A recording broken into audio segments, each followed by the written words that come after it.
How's it going, everybody, and welcome to FoundFlix. On this Ending Explained, we're looking at In a Violent Nature, where when a locket is removed from a collapsed fire tower in the woods that entombs the rotting corpse of Johnny, a vengeful spirit burned on by a horrific 60-year-old crime, his body is resurrected and becomes hellbent on retrieving it. Certainly the concept of In a Violent Nature is quite intriguing, allowing us to take on the perspective of the killer rather than his victims for a change. However, the execution definitely leaves a lot to be desired. I'm all about doing something different, but the way this movie is put together is absolutely brutal. It's supposed to be atmospheric or whatever, but a massive portion of the runtime is just a dude walking through the woods with nothing really happening. Just strolling. If all the uneventful scenes were excised, the movie would maybe be like 30 minutes long. What is even more annoying is that there are several good kills and scenes peppered throughout. If they had managed to balance those aspects better, I feel like it would have made a world of difference in its overall success. However, there are several lingering questions to the story, including regarding the killer, and an ending that really does leave you wondering, what the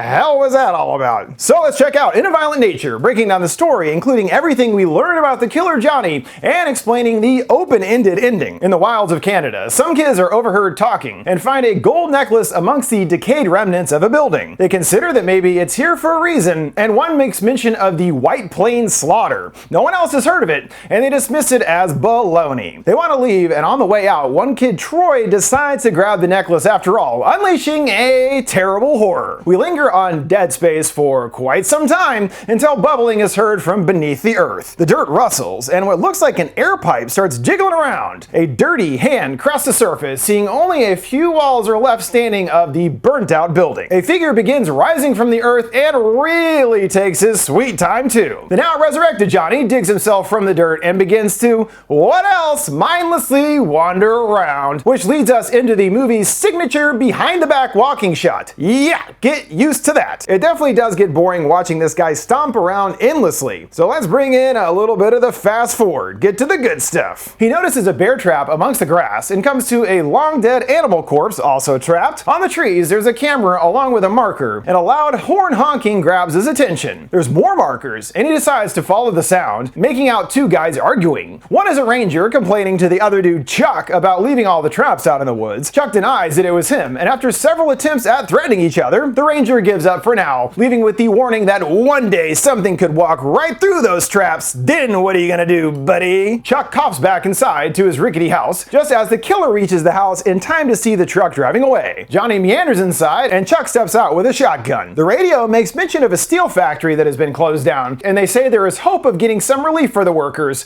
our first indication that the area is in dire straits. Weirdly, he stares into a mirror, and it's overtaken by a vision of his dad. He hands over the same locket, learning that it's from his mother, telling the boy this way she will be with him no matter what. You'll always be our little boy, Johnny coos. The memory fades away, and he sees a locket that resembles his own, and he goes right for it. Just about to grab it, we hear a shotgun cock. Chuck fires and hits the wall, cursing him for coming back thinking he's the ranger, until he rounds the corner and John pushes the firearm away. Chuck backs out terrified, screeching he didn't do nothing to him. He flees into the forest, with John slowly trailing after. Deeper in the trees, Chuck is heard crying in pain, and it turns out he got caught in one of his own traps. Oh, delicious irony. John steps over him and reaches towards his face, and then we cut to his hand covered in blood back for the necklace. Upon closer inspection, it is definitely not his, and he drops it, walking back outside. He eventually passes by Chuck's mangled corpse and continues walking into the night. He spots some distant flickering lights off of a car, and hear kids hooping and hollering as they drive by. He decides to follow after, and I'm guessing this dude likes to party. Still walking later into the night, he's stopped by gunshots echoing. He follows the fire to a group gathered around the campfire, and we meet our quite obnoxious and poorly written group of campers. Our thief Troy fiddles with something, and his girl Chris is interested. Are you hiding a wedding ring or something? He creatively jokes, yeah, it's behind my zipper, you know, meaning his dick. Oh, this guy's a laugh riot. Chris retorts that sometimes his dick is as big as his finger, and Troy turns his ire for some reason onto another dude, Colt. She's pretty funny, isn't she, Colt? He sneers. I'm like, what did he do? They bring up what Aaron had said earlier about the whole slaughter thing. He says his uncle lives around here, and the whole town knows about what happened, but never talk about it. He begins the tale, involving a mentally slow young boy, Johnny, but stops when noticing Aurora filming him. He accuses her of trying to get him canceled, and she fires back that cancel culture isn't real, you ableist whatever, blah blah blah. Just kill these morons already, please. No one talks like that, and they never will. They egg him on to continue, and he spills the details details. 70 years ago, this entire area was leased by a logging company. Things were much more remote back then, and small shops were set up in the camps for basics like razors and soaps. Due to convenience, they would jack up the prices, and it was Johnny's own father that ran some of those stores. His price gouging irritated the loggers, and they took out their anger on little Johnny for some reason. Things took another turn when one day a drunken logger tripped over one of the boys' toy cars. He was injured and was out of work for months, and they blamed Johnny. Even though it was his fault, you drunken dingus, they decided to teach Johnny a lesson by leaving a bag of toys atop the old fire tower. The boy snuck up there and climbed to the very top, but there were no toys waiting. One man waited there in an old mask to scare him, and he sure did, causing the boy to plummet from the tower, his neck snapping on impact. The gang decided to cover up what happened, putting an old fire mask on the boy and saying that he was playing up there and he tripped, you know, every kid's favorite pastime, climbing up fire towers and dancing around with a mask on. The boys wonder if it's the same fire tower from earlier, and they aren't sure. It could be. Yeah, it is. Definitely Johnny's resting place. It was Johnny's dad that found the boy's body, and he knew that the loggers had something to do with it. He confronted them at the mess hall, and a big fight broke out, resulting in his dad's demise. Troy eyes the locket, unaware of what he has brought back, and no doubt Johnny hiding nearby can see it too. They're disappointed. Only 2 people killed, that's not much of a slaughter. But a week after the dad's death, executives from the logging company came to the camp and found everybody dead. Huge lumberjacks just torn to pieces. The execs threw some money at the town and shut down the facility, using the story of them all being poisoned by tainted meat. Although one officer said he saw a guy nearby watching in a mask. To this day, no one knows who did it. Some say it was the man in the mask, others say it was Johnny's spirit getting revenge, some say it's both, and even others say it's all 3. This also clarifies that just like Jason, while Johnny died as a child, he was inexplicably resurrected as an adult. He starts to bring up a later rampage from 10 years ago, but the others have lost interest and are ready for bed. Aurora gathers everyone for a group photo, no one noticing old Johnny boy chilling by the shrubs. Sometime later, he's out stalking in the shadows, hearing the kids partying inside. He comes to some tools and selects a hand blade, good choice. He traipses right outside the house, hearing more of the kids' conversations within. Chris and Troy bicker about Colt being here. So what if his dad died? He's killing the vibes. Jesus, guy sucks. Johnny continues to the other side of the house where Brody is outside smoking. Erin joins her and is off into the night. She giggles about him meeting some gas station girls from earlier, despite it being a 4-hour walk away. Yep, let's head off randomly in the woods in the pitch dark for hours. That'll go well. She strangely tells him to show off his cassette player to the girls, chuckling they'll think he's from the future.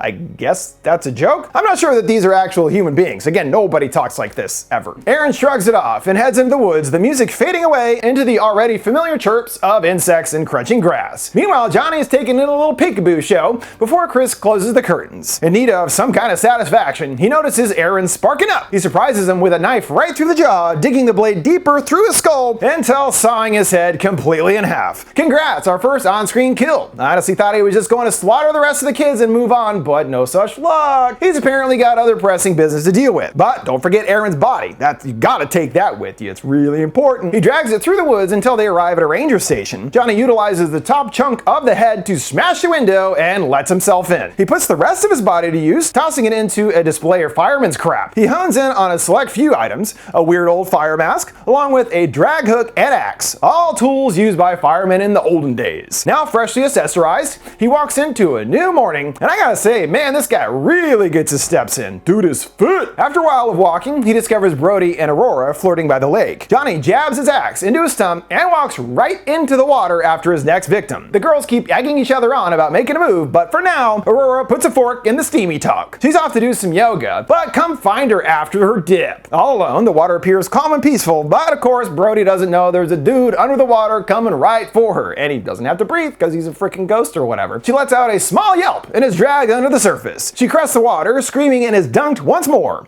There's a few more final gurgles, and her body floats up. Another notch in the belt, Johnny struts out back on land and continues his never-ending kill crusade. Aurora is too preoccupied with her yoga and hears someone approaching. She assumes it is Brody, but is shocked to see that it's Johnny. She starts to run, but has nowhere to go. She's right at the edge of a long drop. She doesn't even attempt to defend herself at all, like not even a little bit, and Johnny jams the hook right through her torso. She blankly turns around to face him, and he rips rips it through her and jams it into her head. With all of his might, he tugs and tugs on the chains and manages to pull her head back through the hole, really stretching her out there. Easily the best kill in the whole movie. He takes a moment to savor the kill, appreciating the scenery, and then kicks her body, sending it rolling down the embankment. Johnny is then back to walking and stomping for a while. Think it's time to get that fast forward going again. Oh, all that just to get his axe back. Jeez Louise. The kids are nearby discussing their missing pals and are growing worried that something isn't right here. They want to go to the cops, but Troy shuts this down for no reason. You're not going anywhere. To make extra certain that nobody leaves, he snatches the keys and tosses them into the woods, practically landing right at Johnny's feet. He picks them up curiously and takes a seat by a tree. He removes his mask, really getting to take in his grisly visage. He surprisingly wants to play with a little car, spinning the wheels to his amusement. This shows us, despite his burly and murderous nature, he still at least mentally has the mind of a child. The same one that was tricked into climbing a fire tower for a bag of toys. Wish they would have done more with that. I don't know, whatever. Ah well. The kids discuss that they did find someone odd in that group photo, but Troy is confident it's nothing, just a camera smudge or whatever. Let's party! Evan scans the area for the keys, getting perilously close to the killer. He does find his axe, and Troy is still a dick, yelling that he's sorry about Colt's dead dad fucking him up, but he's not gonna let that ruin his weekend. Literally the worst. These words seem to disturb Johnny, snapping him from his childlike mind into his murderous nature, crushing the car with his meaty mitts. Colt and Chris take off on a 4x4 to find the ranger station, leaving Troy and Evan on their own. Johnny seems to have a little more pep in his step now, approaching the house as Evan heads inside. He shows a bit of cleverness again, jamming a limb onto the car's horn to trigger it, and then quickly, well, sort of beelining it around to the back of the house. Troy is on the case, shouting for the tough guy to come out and do something already. He stalks right up behind him, and Troy does block his first blow. He then gets him with a chop to the thigh, but is interrupted by a shot from Evan before he can do more damage. He blasts him once more, knocking him to the ground, and they are confident he's dead. No. As Troy can't walk, Evan helps him to his feet, and they leave the scene, hoping to cut through to the main road. As soon as they leave, Johnny already starts coming to. We turn overhead this time. Ah, nice change of pace. Johnny tosses his axe, hearing it make a gooey impact. It's Evan who got the blade to the skull, Troy feebly trying to crawl away and shouting for help. Johnny fetches a large rock and drops it right on his head, smashing it like a bloody watermelon. He remembers Troy had the locket and goes to check his pockets. The four-wheeler rolls up and Chris calls out for the others. He searches his pockets, finding nothing there, although as Chris is searching the car, he notices the necklace dangling from her neck. Colt spots the killer just in time for her to avoid another axe to the skull, and they speed off on the four-wheeler. Sometime later, Johnny finally catches up with the kids that night at the ranger station. They're talking about the necklace, and the ranger knows they're fucked. His mother's necklace is the one thing holding his soul at rest. They want to just put it back, but he knows that things don't work that way. John is awake now and coming to kill everyone. Just as they feared, Johnny steps into the light and they all freeze in terror. The ranger steps forward, asking if he remembers him. John doesn't answer, don't know if he can talk or not, but the ranger sure remembers him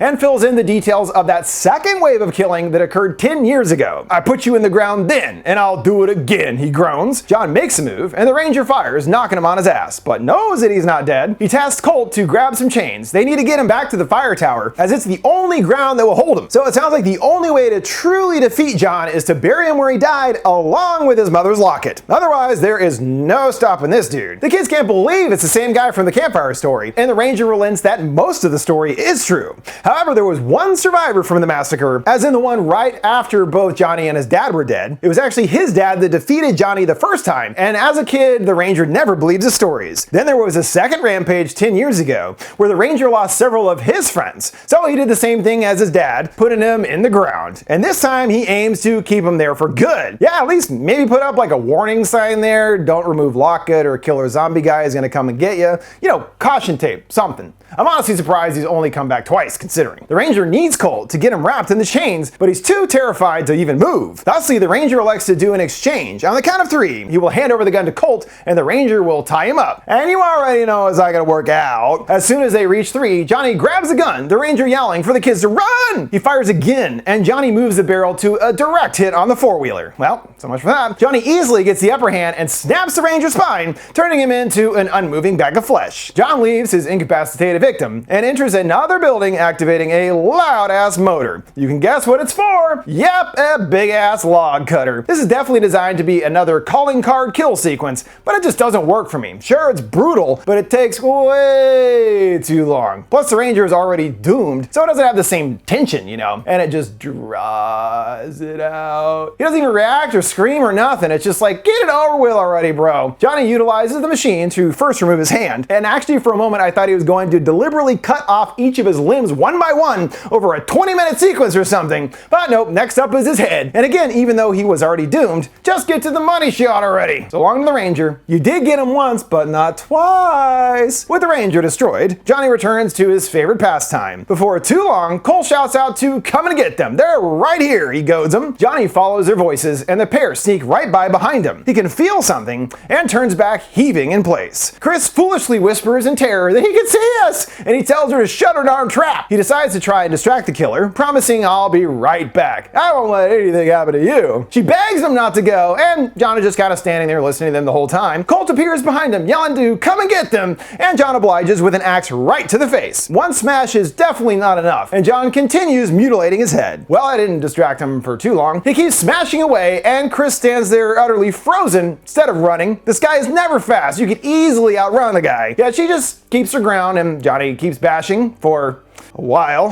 Kind of a waste of energy there. That kid is already dead. And why does Colt get the worst treatment of anyone? He didn't do anything. I'm still going, hey Chris, maybe use the fact that he's distracted by the slaughtering to get a move on perhaps. No, let's just watch on and quiet confusion for a while. She finally lowers the gas tank and bear trap, John still whacking away. She finally removes the locket, incredibly slowly I might add, gently placing it on the gas cap, and decides now is as good a time as any to hoof it. John is still all up in Colt's face, and it's worth noting that this is the last appearance of the killer in the movie, so I can only assume he's still there hacking away to this day. Chris runs into the woods, and now it's her turn to get that already obnoxious and tiresome behind the back shot as she runs frantically through the woods, not really being able to make anything out. Yep, time to fast forward again. She appears lost and briefly gives up for a moment, but hearing his eternal thudding, she pushes herself forward. She's suddenly sobbing in the morning and somehow got totally gouged by a rogue branch. Seriously, how the hell did she do that? How much force would it take for that thing to go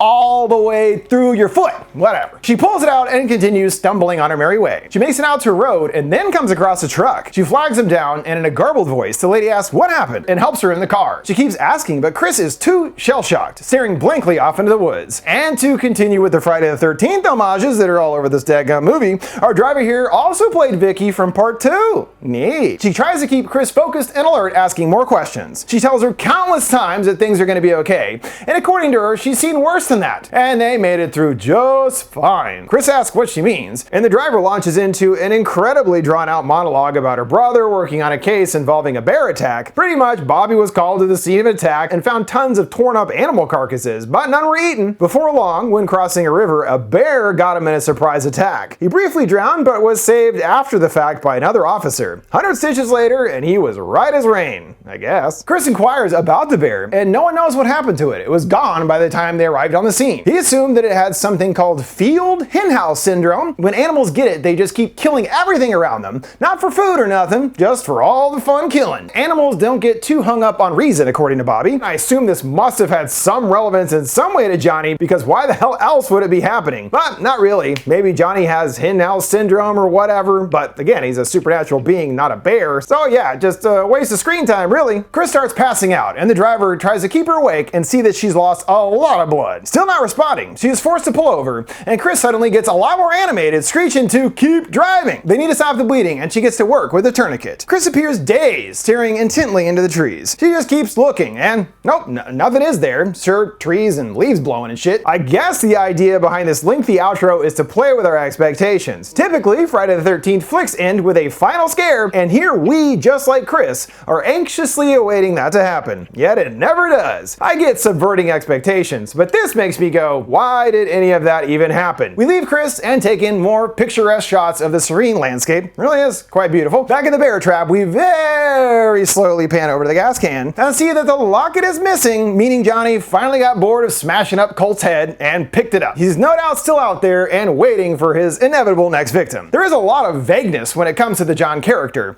but it really does sound like the only way to truly put him down is to bury him back at the fire tower along with the locket. Otherwise, he's just gonna not keep on killing forever. Or maybe since he's got his mom's locket back, he's fine and he's just chilling out in the woods. I don't know. Could be. Either way. Wouldn't be surprised. He's still alive. We know that much. That brings us to the conclusion of this evening Explain on In a Violent Nature. Make sure to check out this vid over here and keep the explaining going. Thanks for watching FoundFlix. See you next time.